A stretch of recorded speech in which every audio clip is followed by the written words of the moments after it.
That's a book, I think, of Marion Williamson, which she borrowed from the Course in Miracles. If you can awaken to love, if it finds you worthy, it will direct your course.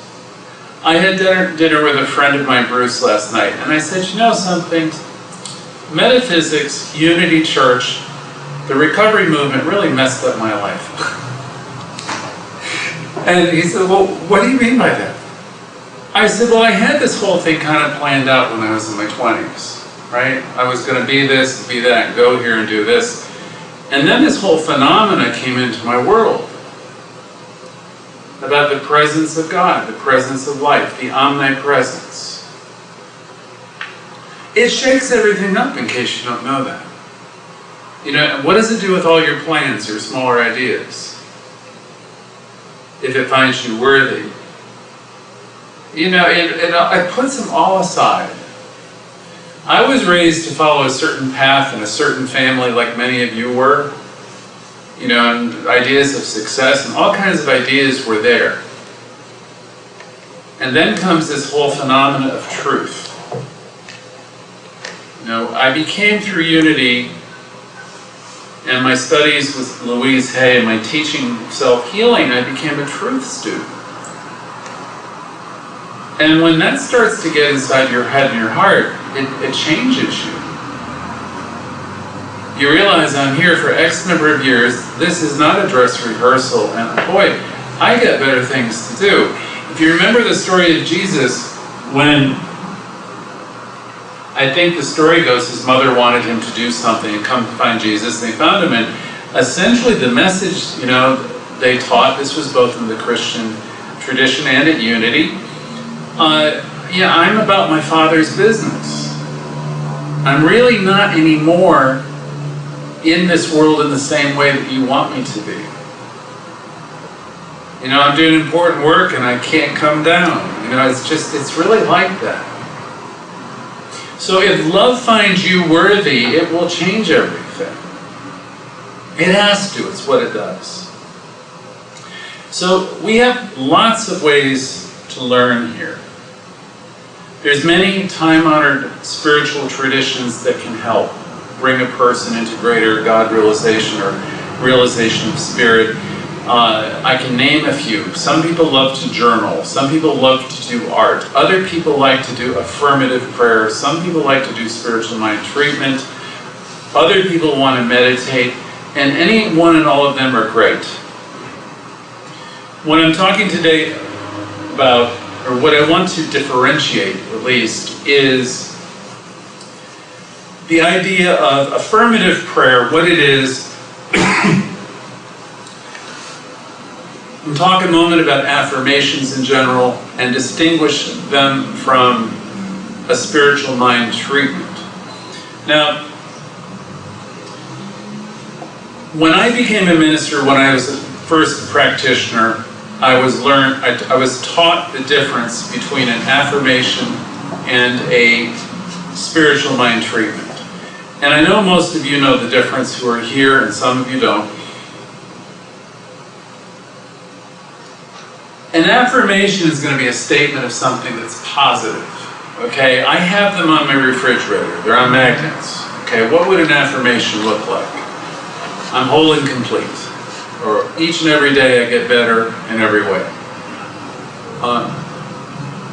You can give me 100 of them, right? They're all good, positive statements. They're not necessarily spiritual mind treatments, though. Okay? Somewhere along the line, religious science started calling spiritual mind treatment affirmative prayer.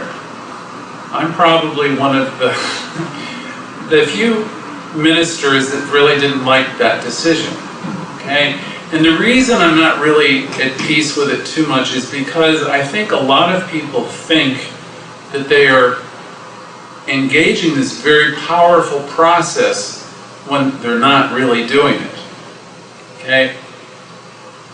There was a teacher, Lars, who is one of our students, had Jane Claypool, who said to me probably 20 years ago in a class, spiritual mind treatment's the crown jewel of religious science. And And she's a stately, beautiful, intelligent, connected, great woman. And she has such presence, and you can feel the power that she possesses when she speaks. So, what is it about a spiritual mind treatment that's a little bit different than the affirmations I used to make when I was teaching self-healing at Unity, the Louise Hay classes I taught in the late 80s over in the Bay?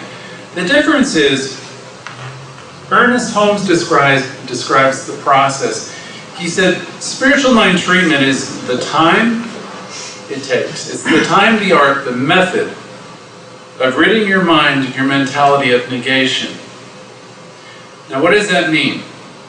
It means if it takes you a minute, or if it takes you an hour, or if it takes you a month to get clear, that's what it takes you. Okay? The time, the art, the method. Okay? Now, I could stand here and say I'm healthy, well, and I'm a good guy, but if I don't believe it, then I've just made an affirmation that it's not a treatment because it hasn't yet connected deep within me. If I don't believe what I've just said, if my affirmation is a nice statement and I don't connect with it, and I don't energetically feel the connection and the shift in consciousness, then I have not done a what? I've not done a treatment. Dr. Holmes, our founder, said that a spiritual mind treatment becomes an entity within the very mind of God. I'll say that one again. He said it becomes an entity within the very mind of God. So if you are doing a treatment, and you're really doing a treatment, and it's complete, you have every reason in the world to have positive expectancy about the outcome of what you are treating about. So it's not an affirmation, it's not solely an affirmation. So, spiritual mind treatment is probably the most powerful prayer process that anybody's ever known. But I don't know that people really get it. Because here's the thing, there are steps. And the first one is recognition.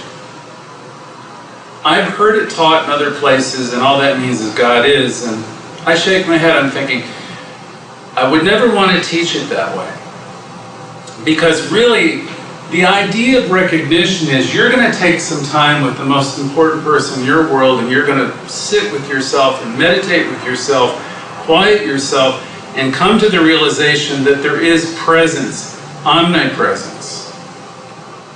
And if you can sit with that for a moment or two and conjure up within yourself some sense of the idea that this presence that we talk about is everywhere. And if you can let your mind and your heart feel that, and just even glimpse of this infinite presence, as Chopra would say, this unitary field of existence, this thing that is everywhere present, then it has to dawn on you, step number 2, and it exists where? If it's everywhere, it has to exist where? In you. If it's everywhere, it has to be in you, and it responds to who? Okay, so listen, if you're doing a prayer process and you first recognize that the oneness of life, and you know it, you feel it, you sense it, it's powerful, and you know you're part of it, because by definition, omnipresence means omnipresence, and it means it has to be a part of you. You are like the prodigal child. You're living in it. You're the heir to everything. You're one with it. And the fact that you don't know that from day to day doesn't mean it isn't true. It simply means that you're not awake to it. And as you awaken yourself to it and you start to speak from that awakened place, it is the very son or daughter of God that is speaking. And that has power. That's not somebody with an affirmation that's wishing and hoping. This is a person who knows who he or she is. Because you're in alignment with the truth of life, you are one with life, and you're speaking from a place of knowing who and what you are. And when you make a statement, watch out. The thing about this process too is when you're declaring, you're not wishing for anything. You're not hoping for anything. You're not begging for anything. You're declaring something that has been as true, that is true today as has been true from the beginning of time. When you're declaring that you're supplied and supported, it's a fact, it's a divine fact, it is truth. It is the truth of you, it is the truth of life. When you're declaring that you're supplied and supported, that's always, always, always been so. When you're declaring that you are loved and you're loving, you are one with life, you're one with wisdom, you're one with all that is good, those are all true statements. And the next step, you give thanks for the awareness that you have, the truth that you understand, and you release the perfect idea into the mind of God. And you have every single reason to expect that that's going to show up for you. Nothing can get in the way with that. That's why Ernest Holmes says spiritual mind treatment is an entity within the mind of God. We don't beseech a Lord on high. We don't beg, we don't approach life as beggars. We come from a place of God realization and we open our hearts to the truth and our minds to what is real, and we proclaim what is true and has always been true. That's a spiritual mind treatment. And it is powerful. There is power for good in the universe greater than you, and you can use it. You can and you are. So you might say, but geez, Greg, my whole life I am demonstrating disaster after disaster. Why does that happen?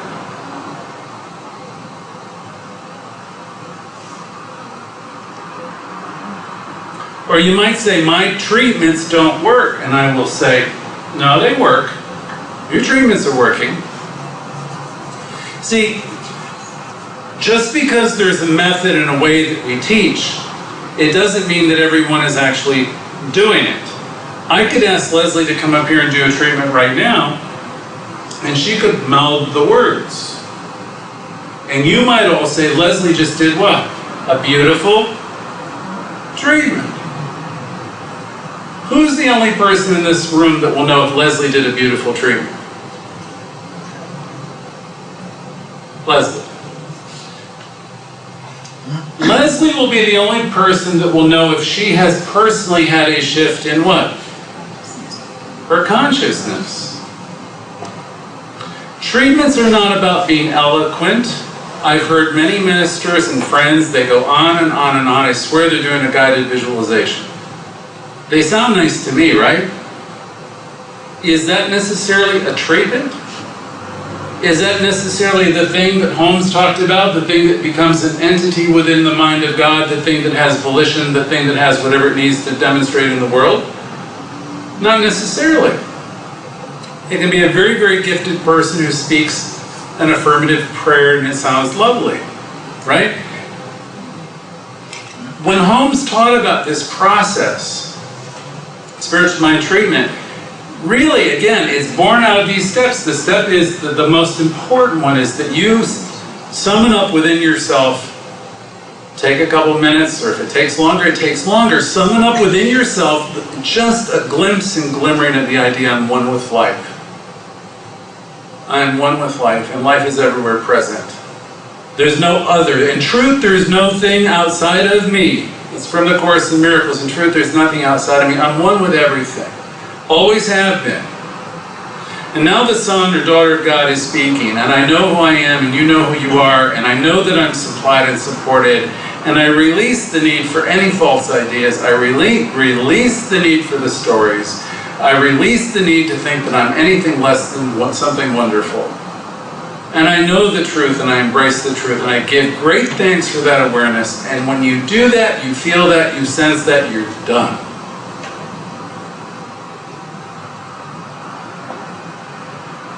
On the other side of the coin, when you engage in this very powerful process, and you might tell yourself that you're supplied and supported and everything's wonderful, and then something comes up within you that says, oh, no, you're not. You're a loser. Oh, no, you're not. You're saying it, but you're really not. Well, that's interesting, because when that happens, it's good, though. Why is it good?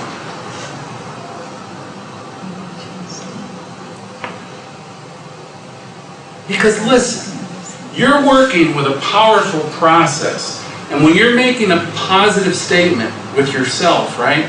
You know, if you've done that step where you're recognizing you're one with life, you're going to make a statement that I'm supplied and supported, and I'm whole and complete, and I'm wonderful. If that does not resonate as true within you, that's fantastic, because that tells you exactly where the work needs to be done with you. Wouldn't you rather know what you have to work on than going around all the time saying I'm wonderful and doing an affirmation and then nothing changes? Everything can change as you become clear. So if you're doing the process we're talking about, anything unlike love and perfection and truth becomes revealed to you in this process. It comes right to your awareness. Instead of feeling I'm supplied and supported, wonderful, talented, great, and everything else, I might feel like, oh God, I'm a dumbass. Oh, I'm taken. Sorry. And then, oh goodness gracious, we have some work to do. Because we're not about criticizing ourselves, right? So in the process, if something comes up like that, say, oh no, you're not. Don't beat yourself up. That's great information. Okay? Because wherever you're telling yourself you're a dumb so-and-so, or you're not good enough, that's fantastic awareness. Because there's a place at the beginning, right? There's a place to work. I don't want to sugarcoat my life. Trust me, I'm too old to do that now. I want to move through whatever the heck it is that's holding me back. And the stuff that's going to be holding me back is going to be the lies. I'll walk around and tell you I'm flawless, I'm good, I'm happy, joyous, and free, right? And inwardly there'll be this stuff that still is unresolved. So in the treatment process, anything that's unlike love does become revealed to you. And so what are you going to do about it? You're going to cover it up, hide it up, and pretend it isn't there? If you do, guess what happens with that stuff? It keeps coming back, right? Some way, shape, or form, it keeps coming back. So if you're really about transformation, you want to move through it, all of it, then you want to be a little bit of a spiritual warrior. You want to go after it. I would suggest proclaiming the absolute truth about everything in your treatments, because then you're going to find out what is the real deal. No, then what isn't real is going to reveal itself to you. Do a treatment. Tell yourself that you're flawless and perfect, and see what comes up. It's true. Honest to God, it's the quickest way to find out what you're really thinking about yourself, right? If you can do it in a very clean way, if you can say, I recognize and I know that life is perfect and all is well in my world, and that I'm supplied and supported, I'm an inlet and outlet of God consciousness, I feel wonderful about my life and my finances and my love life, and I feel great about it, and I release this perfect idea in the mind of God. If I can say that and nothing comes back, thank God. Because it really means, I'm connected with it. And now I can do a lot of that now. I can really do a lot of this when I say clean now. Clean, because I can say it and nothing comes back that suggests something else. And all that means is I've been working with this for like 25 or 30 years. But that doesn't mean I'm ever a finished product. Because I have days where all of it does what? The thing is, so to pull Louise Hay into the mix for a moment, who's one of my great teachers, she would say, never, never, never criticize yourself. If you're involved in this very powerful process of treatment and things are revealed to yourself, please do not find that as a way to beat yourself up.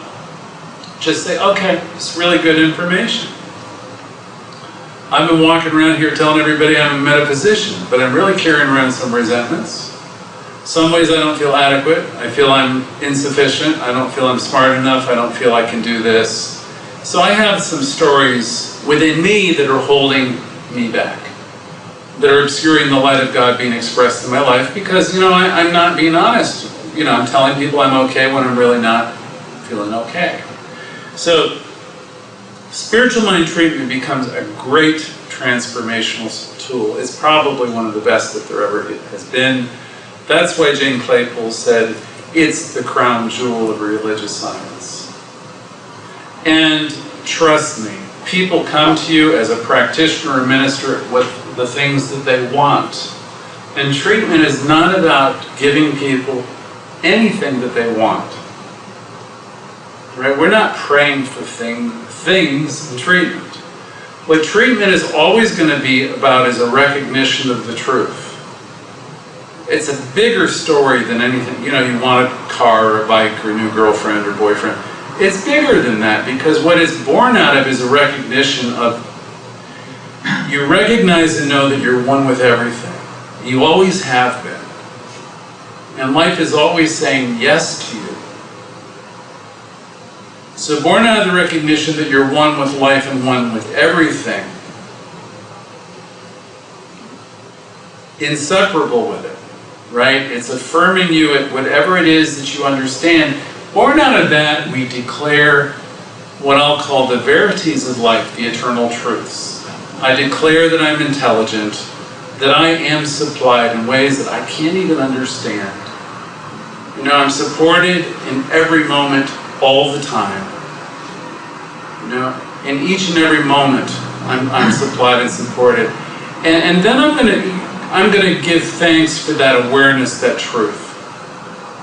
When things are coming into my life that I don't comprehend, I'm not going to ask in a prayer process to fix somebody.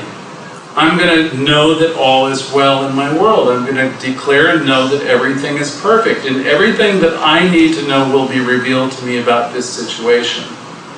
See, part of this process is the realization that you are living in this universal presence, and it's unfolding perfectly all the time. There is a teaching in the science of mind that you are in the perfect place, at the perfect time, all the time. Sometimes we think we got to go and fix the world and fix other people. And the truth of the matter is, everybody is where they need to be by virtue of their own consciousness in that new moment. And you are too. The gift that you have in the spiritual mind treatment in the process is the realization in that process that all is well in my world. And that everything that is happening is not happening to you, rather it's happening for you. And that everything really is good. And so use the process because it's that powerful. There's one added piece I will share. If you were in the textbook, I have them here. In the textbook, he talks about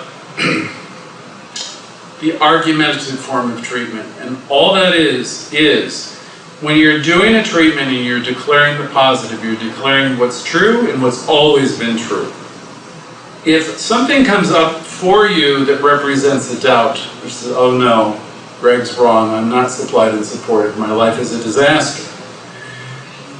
The argumentative form of treatment, which is really 2 more steps. When something comes up which would suggest that you're anything less than beautiful and wonderful, the argument is to get yourself back on track. And you say, no, I release the need to be critical of myself, and you reaffirm I am good and worthwhile and deserving of good things. So the treatment's always going to be the treatment. They teach an argumentative part to it. And that's because when you're going to be declaring something that's true and always been true, a truth of God, and something comes up again, not to you, but for you in the way of, you know, I don't feel that. You get the opportunity in that process to say, and I release the need for self-criticism and blame and guilt. And I reaffirm that I'm whole and complete in this new moment, and all is well in my world. So if you take the time to read the text or come to the classes, we'll go over that more. Treatment will unearth anything and everything that's holding you back. And like nothing else I've ever seen. That's the reason Jane Claypool calls it the most the crown jewel of religious science. That's the reason I resist calling it affirmative prayer, because to me it's far, far, far much more than an affirmation. It's a process that will take you any place you want to go. And so it is.